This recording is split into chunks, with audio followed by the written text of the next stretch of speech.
test that for me quick? Test, 1, 2, mic check. All good? Perfect. Okay. Okay. All right. Ricky Carmichael here. We're at Greensboro Arenacross.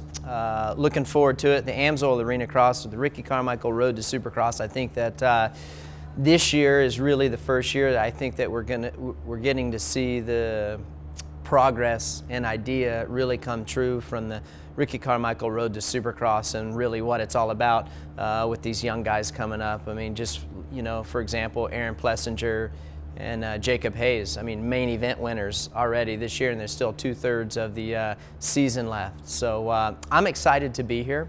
I'm excited to check it out, watch these guys, and just happy and excited to see the kind of vision coming to fruition, if you will, and the idea pan out, because I think it's a great place for these kids to kind of cut their teeth. That way, when they do go to the main stage of Monster Energy Supercross next year, they're not thrown into the hornet's nest. You know, I think that they will be able to reflect on this, and it kind of breeds them a little bit, and they know what to expect. So it's also it's cool to see these young kids. I mean, there's so much talent, and I love watching it. Watch them come up and run with guys like Bowers and beat them at times.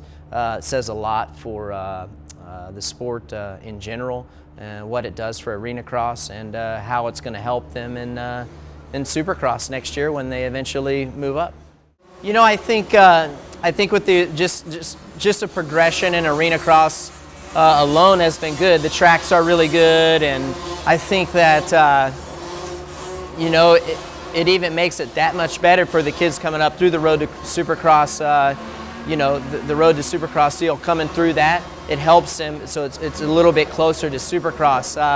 The tracks are real here, you know what I mean? They really are, and it's good racing. It's tight, and there's no other place that these kids coming up, you know, eventually wanting to move on to Monster Energy Supercross can get that feeling, right? You know, this is the place for it. So I think Arenacross is in a great state. Like I said, the tracks are really fun.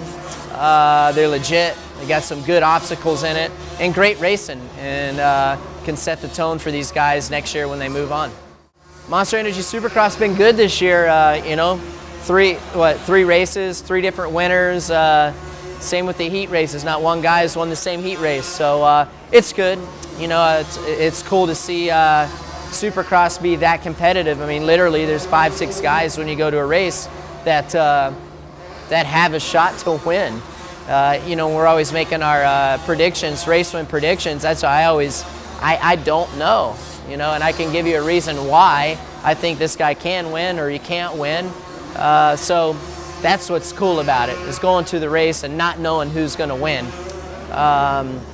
I think it's just going to keep getting that much better as years go on, as these young guys move from the 250 class to the 450 class. But you know, they're in Oakland this weekend, and I can sit here and tell you, I don't know who's going to win. I'm going to guess. I think it's either going to be Dungey or Stewart. One of those 2 guys. They're due. You know, out of the big 5 or 6 guys that haven't won yet, I think it's going to be one of them. But nevertheless, it's really cool to see. Great to be a part of, and I love going to the races. It makes it that much better when I go to the races because of that factor, is not knowing who's going to win. You know, I'm really excited about the Ricky Carmichael Amateur Supercross race at Daytona this year. You know, I get a little speechless sometimes because I think about the first year that we had it. You know, so to see the progression that it's had, to see how it's grown, and get everyone's positive feedback from it through the past years, it's very humbling. And first and foremost, I got to thank everybody that supports that event, from the sponsors to the OEMs, everybody involved, and everyone for coming and participating. I mean, we work as hard as we can that everyone walks away from there thinking, man, that was a really good event. And from track time to how it's organized, and you know, myself personally have went out and said, I want this to be the next best thing next to Loretta Lynn's. It's a great facility as far as camping and you know, that stuff goes. I think it's a great town to be in, and just like I said, so much history there from at Daytona that just cool to see the progression. Like I said, I get speechless. So we're going to keep building on it, keep working really hard, and just extremely thankful for all the people that support it from a sponsor side of things and everybody that comes and participates at it.